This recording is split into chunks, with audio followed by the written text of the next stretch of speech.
control and position.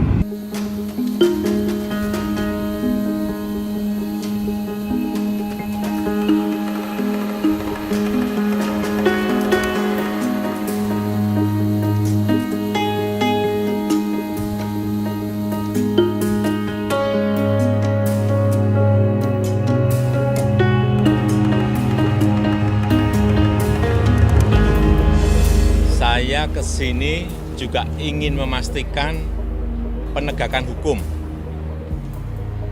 atas hak berdaulat kita, hak berdaulat negara kita, Indonesia, atas kekayaan sumber daya alam laut kita di zona ekonomi eksklusif. Kenapa di sini hadir Pak Kamla? Kenapa di sini hadir Angkatan Laut untuk memastikan penegakan hukum yang ada di sini.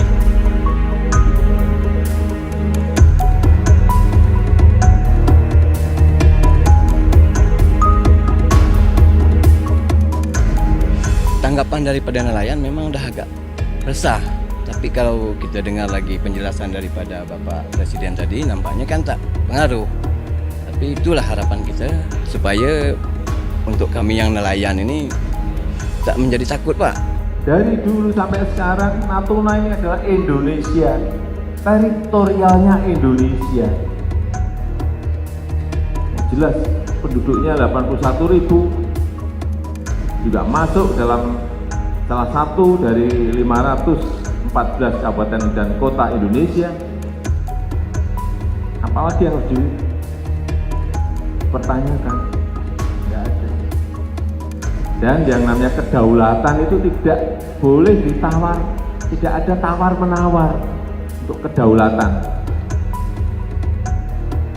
Tapi kita juga harus tahu apakah kapal negara asing ini masuk teritorial kita atau tidak. Tidak ada yang masuk ke teritori kita. Jadi saya tanyakan ke Panglima, apakah ada kapal yang masuk ke teritorial Indonesia? Tidak ada.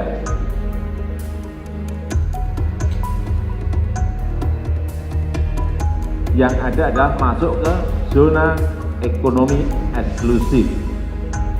Itu lewat semua kapal bisa.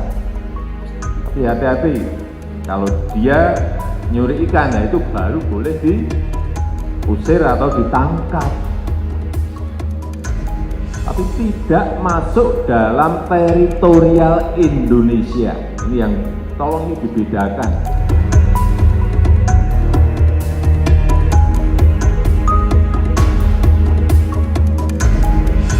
Kami bersyukur kepada pemerintah, khususnya Presiden telah memperhatikan kami perbatasan Natuna, dan kami mohon kami masyarakat kecil dan pesisir nelayan harus diperhatikan. Menurut kami inilah sikap baiknya pemerintah dan Bapak Presiden dan Ibu Bapak Menteri Kelautan dan Perikanan telah memperhatikan kami khususnya Natuna.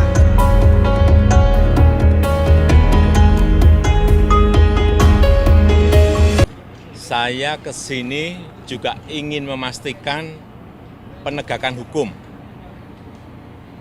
atas hak berdaulat kita, hak berdaulat negara kita, Indonesia, atas kekayaan sumber daya alam laut kita di zona ekonomi eksklusif. Kenapa di sini hadir Pak Kamla? Kenapa di sini hadir Angkatan Laut untuk memastikan penegakan hukum yang ada di sini. Ya, dah.